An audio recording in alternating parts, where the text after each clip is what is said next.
না। তারা এরকম ভাবে বলে থাকে যে কলবের নামাজ পড়ি। কিসের নামাজ বলেন? কলবের নামাজ।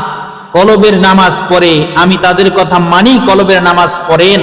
আমি তাদেরকে বলে থাকি যে যেহেতু আপনি কলবের নামাজ পড়েন, তাহলে আমিও জানি যে কলবের খাওন খাইতে হয়, কলবের খাবার খাইতে হয়। যদি কলবের নামাজ থাকে তাহলে তো কলবের খাওয়াও থাকবে। আপনি কেন খাবেন? আপনি কলবের খাওয়া খান না কেন? তখন আর কোনো কথা বলতে পারে না।